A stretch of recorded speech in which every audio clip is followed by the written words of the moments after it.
Hello everyone, welcome to another Green Dragons Gaming. Without us, they wouldn't feel like winners. Without them, we couldn't look so good. So I had a couple more minutes this morning, and I did the one battle report late last night. I know it said victory. Where's your dark clouds? It lost to me. I want to make sure my last game was lost to me. Phil Blake, he stomped me. His army was perfect against mine because of all those hits. I have lack of armor in my army.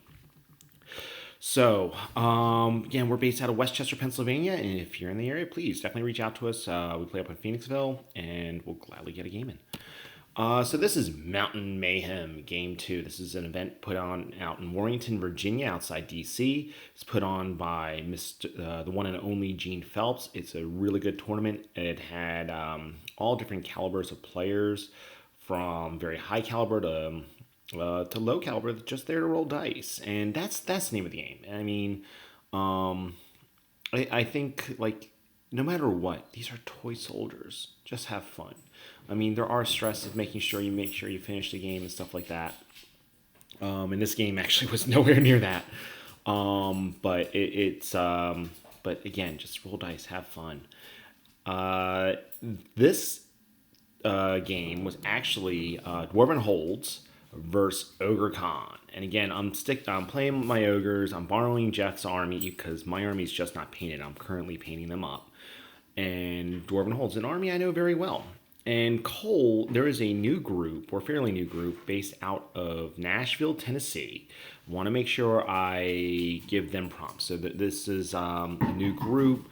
Knew the tournament scene anyway, and he's just an awesome guy. It was him, Dave, Nick, and Jeff came up from Nashville to Virginia. I hope to see them for Dragon's Den in March, and there's another tournament going on.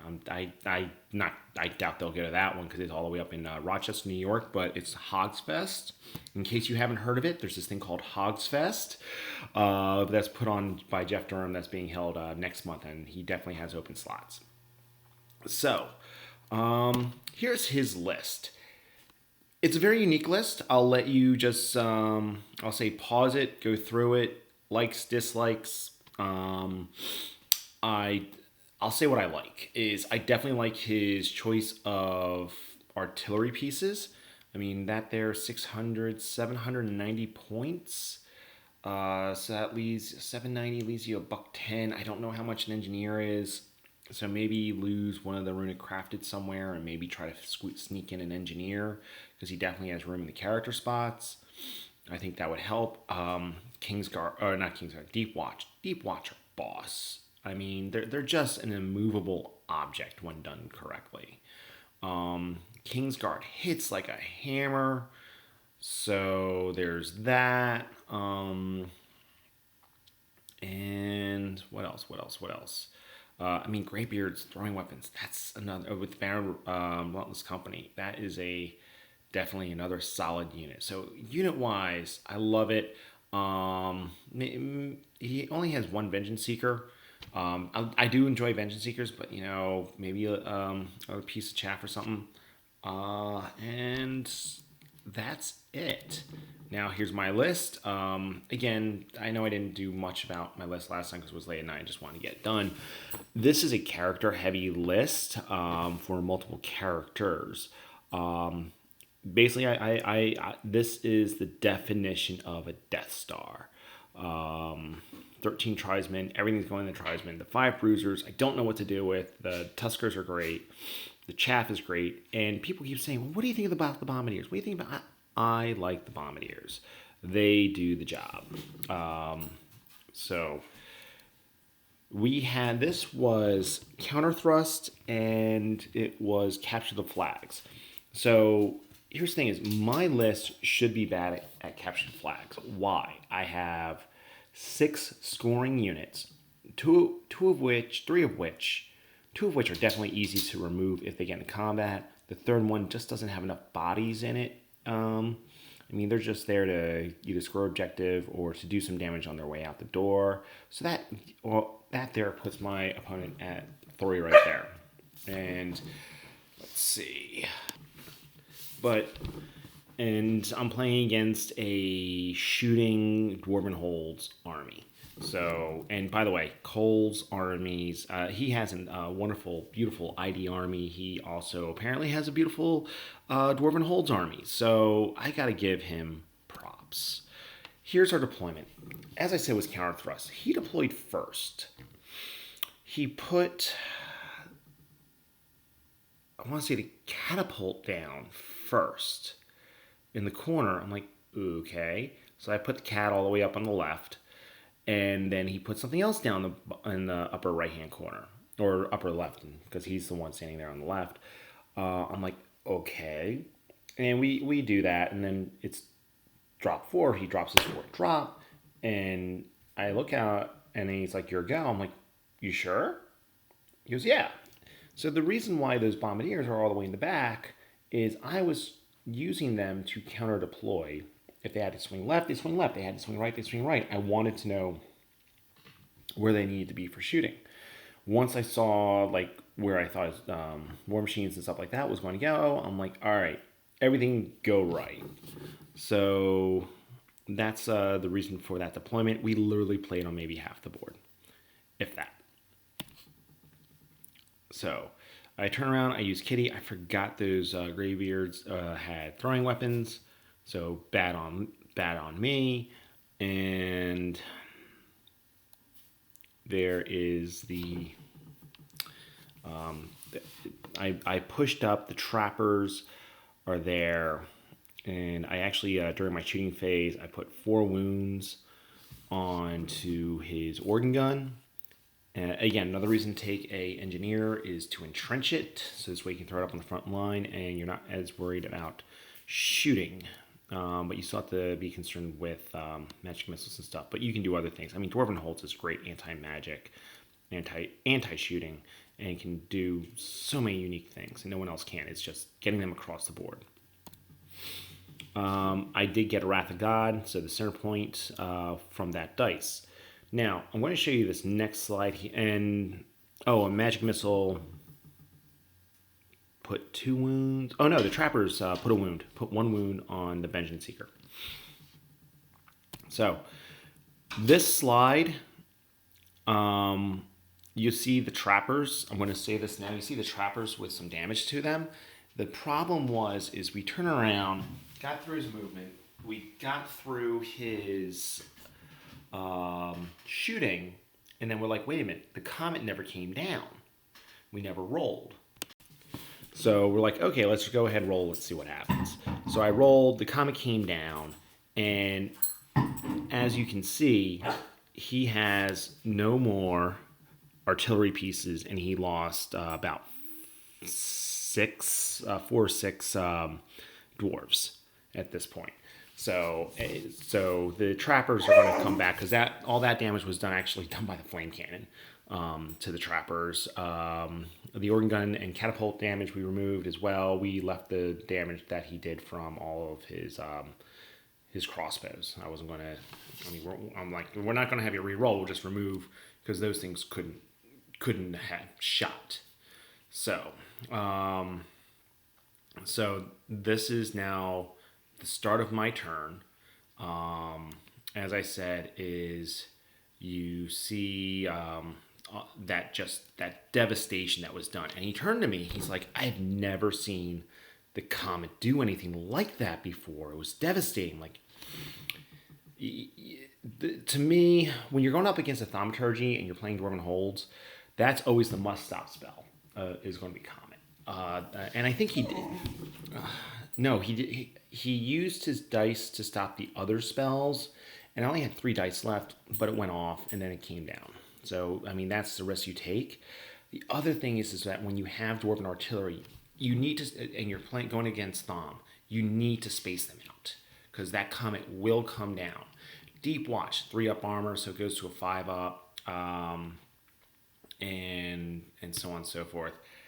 So, it's, I don't know, to me, it's just, it was something that was devastating. So here is the start of his turn. So I'm just going to go back a couple picks here.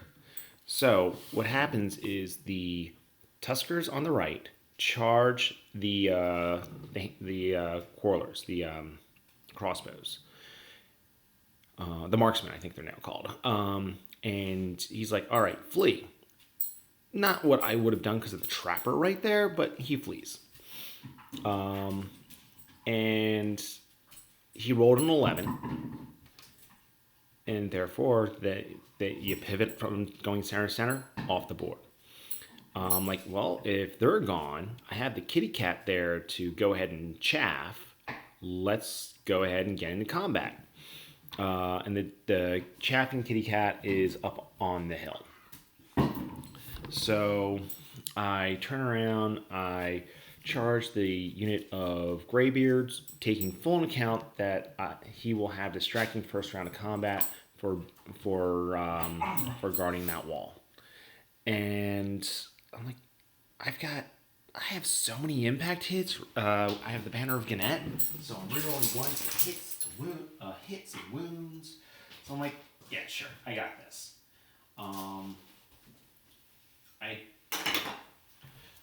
Sorry about that. So I go ahead, I declare that charge, and this is now how the board looks at the start of his turn.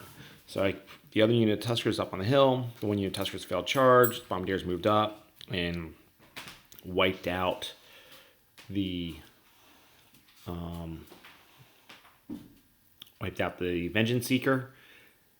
And there are not as many dwarves as there were a while ago. However, one big mistake that I did is by him charging that kitty cat, it gave him an 8 or a 9 on the overrun to get into the Tuskers up on that hill. I didn't even think about it.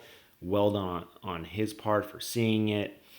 So he charges the cat the way he was supposed to, and then he does his dice roll. And let's go ahead and...